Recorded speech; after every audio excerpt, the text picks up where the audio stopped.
Addiction in the United States has grown exponentially in recent years, particularly because of the opioid crisis. To combat this, treatment centers have been established, programs have been created, AA and NA meetings take place daily from coast to coast. The medical community has recognized it as a disease, all of which has helped those with substance use disorder.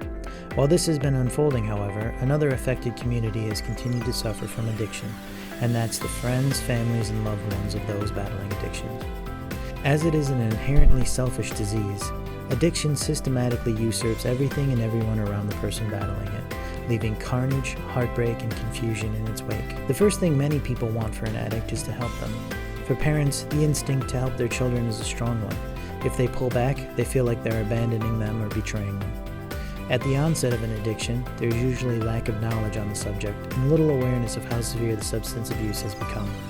What they believe is helping the person they love can actually perpetrate their use.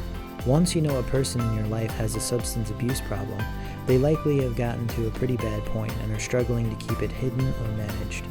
Typically, this can look like blowing off commitments, isolation, irritability, financial problems, and more. If you're a parent and your child lives in your home, you'll notice these things quickly.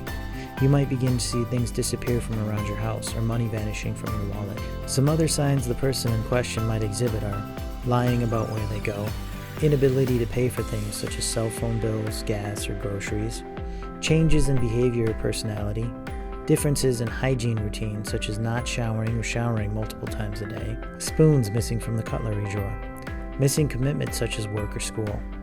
Once these flags go up, it's important to assess the situation. Have you discussed your concerns with the person? If you have, are they taking any steps to address the problem? Have they made any positive changes to move forward? More often than not, in trying to be supportive of their issue, you may have been enabling them to further their habit. If this is the case, a new approach may be the next step. Setting boundaries is healthy and advantageous for both you and your loved one. Many people, specifically parents, bristle at the thought of cutting back on their support because they interpret it to be abandoning or betraying the person battling addiction. This is a deep-set instinct that parents have, and they feel they are responsible for helping their children. What takes some time to understand is that providing what they think is help or support to the addict or alcoholic can actually be harmful to them. It allows them to focus on the drug of their choice. If they know you will be there to provide these things, they can spend their time and energy on addiction. For this reason, help looks different in the face of substance abuse disorders.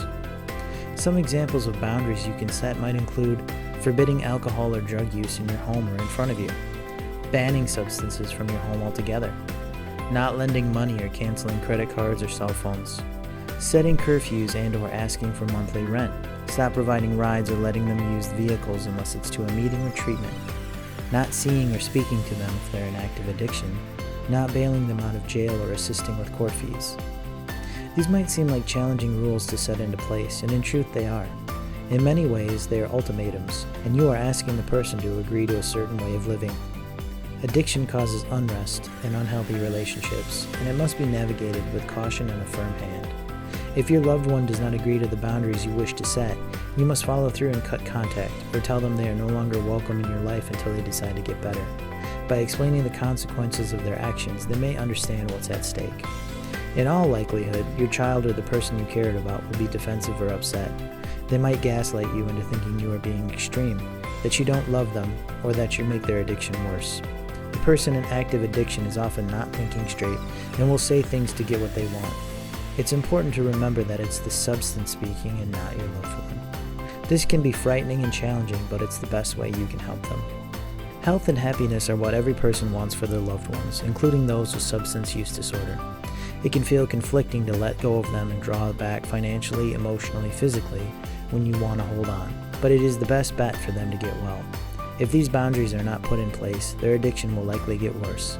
Without consequences, they may never understand the need to get sober or realize the better life that they are capable of living.